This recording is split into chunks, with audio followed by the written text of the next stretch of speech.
दोस्तों, आज के इस एपिसोड में हम नकली दवा का कारोबार करने वाले एक ऐसे गिरोह के बारे में आपसे जानकारी शेयर करना चाहते हैं जिन्होंने कैंसर की एक इंटरनेशनल दवा है, विदेशों से आती है, कीट्रूडा। उस दवा की 2 से 2.5 लाख रुपए एक वाइल की कीमत है। कैसे इन लोगों ने उस दवा का नकली रूप बनाकर और इस नकली दवा के कारोबारी गिरोह ने लगभग 4 करोड़ रुपए की कमाई की, ये एक अनुमान के आधार पर ये कहा जा रहा है। वैसे मूल कमाई बहुत ज़्यादा भी हो सकती है। ये कहानी कहें, ये कहानी है दिल्ली और गुड़गांव की, और वहाँ के 4-5 मशहूर हॉस्पिटल्स जैसे Rajiv Gandhi cancer institute and research centre, Venkateshwar hospital, ये दोनों दिल्ली का, और फोर्टिस मेमोरियल रिसर्च इंस्टीट्यूट और मिलेनियम कैंसर सेंटर, ये दोनों गुरुग्राम के। ये जो गिरोह के लोग थे, ये इन अस्पतालों से जुड़े हुए थे। और यहाँ मैं स्पष्ट करना चाहूँगा कि इन अस्पतालों की उसमें डायरेक्ट भूमिका थी, ऐसा कहना बिल्कुल उचित नहीं है।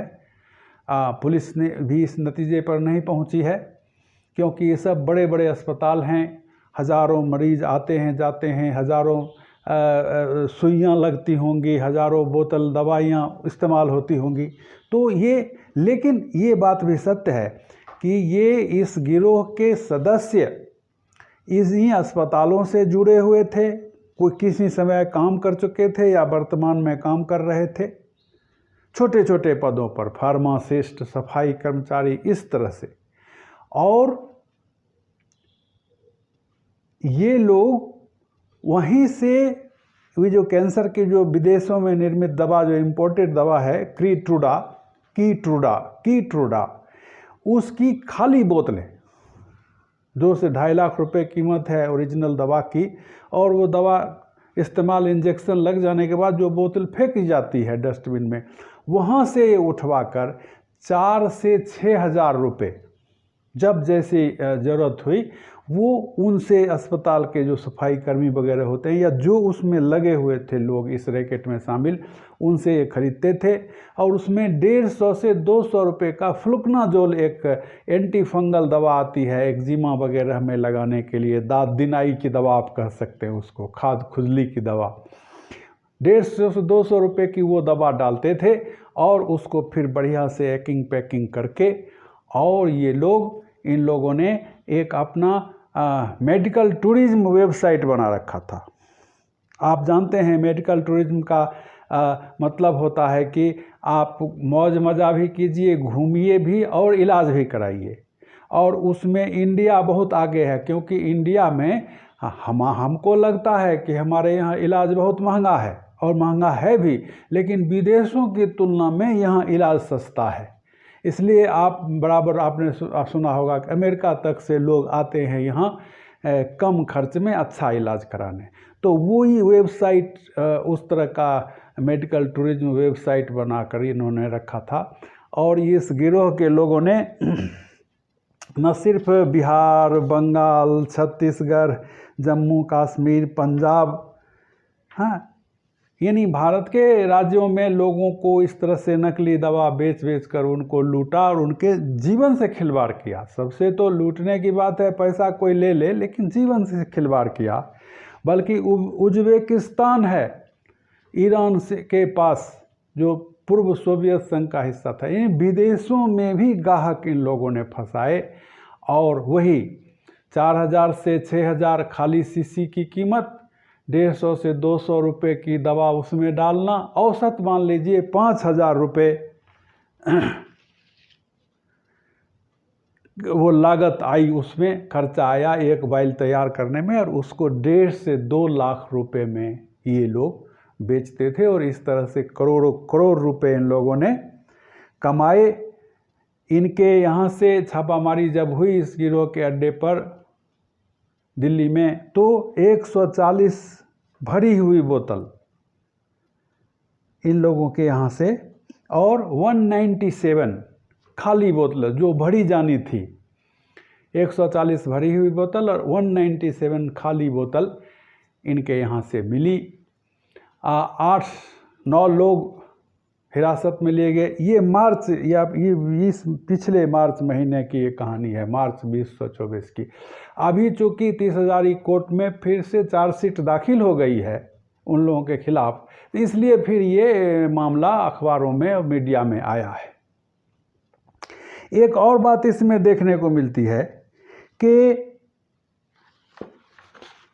ऐसे तो हम देखते हैं कि हमारा समाज, तो हम देखते हैं कि हमारा समाज जातियों, धर्मों, संप्रदायों, क्षेत्रीयताओं में बटा हुआ है और हम इसके नाम पर एक दूसरे का गला रेतने के लिए हमेशा तैयार रहते हैं। लेकिन एक अनोखी बात देखी गई है कि अपराध की दुनिया में ये सभी एक साथ हो जाते हैं।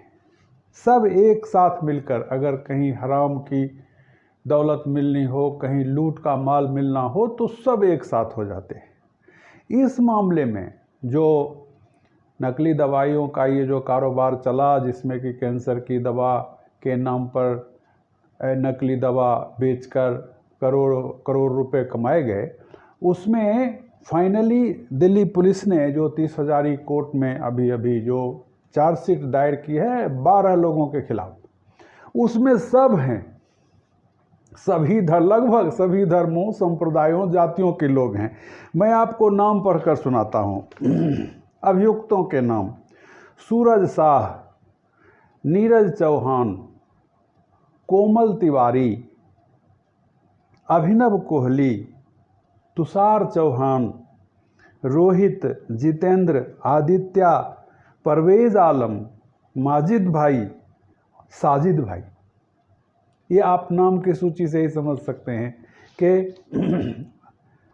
अधर्म के कार्य में धर्म का भेद नहीं है, न जाति का भेद है। और इससे भी एक रोचक बात यह है कि इस गिरोह का जो सरगना है, जिसको सरगना माना गया है, मास्टरमाइंड, उसका नाम है विफिल जैन। ये विफिल जैन नाम थोड़ा अटपटा लगता है और किसी ने कहा मजाक में कि ये असल में विफिल जैन नहीं, इसका नाम होना चाहिए रिफिल जैन, क्योंकि इसके गिरोह का काम यही था, किसी और चीज़ की बोतल में, शीशी में, वाइल में कोई और दवा रिफिल करना और खाली शीशी को भरना और उसको बेचना। सो रिफिल जैन। अब ये देखिए जनाब, जैन हैं, जैनियों के बारे में कहा जाता है कि अहिंसा की भावना, किसी प्राणी, मनुष्य को तो छोड़िए, जीव मात्र को दुख न देने की भावना उनके अंदर इतनी भरी होनी चाहिए कि वो, आप जानते हैं उनके जो संत महात्मा होते हैं, वो पैदल चलते हैं तो आगे आगे रास्ता खुद से बुहारते हुए चलते हैं। इसके लिए हाथ में एक झाड़ू रखते हैं कि कोई जीव जंतु, चींटी, कोई कीड़ा पैर के नीचे दब न जाए। संध्या काल और सूर्यास्त से पहले ही भोजन कर लेते हैं, क्योंकि ये चूल्हा जोड़ेंगे, दीप जलाएंगे तो उस पर तिंगे आएंगे, वो जल करके मरेंगे तो वो हिंसा होगी। तो ऐसे समुदाय का आदमी, और इस पूरे जो इंसानों की ज़िंदगी से खिलवाड़, उनके पैसे लूटना और उसके बाद उनकी ज़िंदगी से खिलवाड़ करना, तो ये इस तरह के लोग इसमें शामिल थे।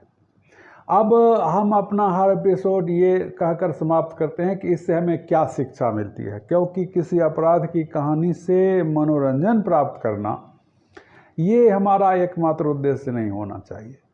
तो इस कहानी से दोस्तों मेरी समझ से यही शिक्षा मिलती है कि लोभो न कर्तव्य। जिन लोगों ने लाखों लाख रुपए गंवाए और जान भी गंवाई, वो उनका क्या था, उनका दोष क्या था कि उन्होंने कहा अरे 2.5 लाख की सुई 1.5 लाख में मिल रही है। लेकिन ये नहीं सोचा उन लोगों ने कि भाई ऐसा कैसे, कोई भी व्यापारी, कोई भी बिजनेस, आप जानते हैं 10 से 15% से ज़्यादा किसी में मार्जिन, मुनाफा नहीं है। और यहाँ इतना इतना मार्जिन कैसे दे रहा है कि 2.5 लाख का जिसका मार्केट प्राइस है वो चीज़ 1.5 लाख पे दे रहा है। तो सोचना चाहिए। एक कहावत है कि लोभी के गांव में ठग भूखा नहीं मरता। ऐसी कहानियों से फिर यही चीज़ साबित होती है कि हम लोभ करते हैं और लोभ के मारे हमारा धन भी जाता है और हमारे प्राणों की भी हानि होती है। तो ये मेरा ख्याल है इस कहानी का एक ये संदेश हो सकता है। बहुत बहुत धन्यवाद। आप सब लोग जुड़ रहे हैं, मैं देख रहा हूँ धीरे धीरे दर्शकों की संख्या बढ़ती जा रही है। कृपया लाइक कीजिए, शेयर कीजिए, सब्सक्राइब कीजिए अपने इस चैनल को। और इसमें ऑथेंटिक अपराध की ऑथेंटिक कहानियाँ आपको सुनाई जाएंगी। कोई मनगढ़ंत बात नहीं, कोई अपनी तरफ से जोड़ कर कुछ भी नहीं कहा जाएगा। अपना समय देने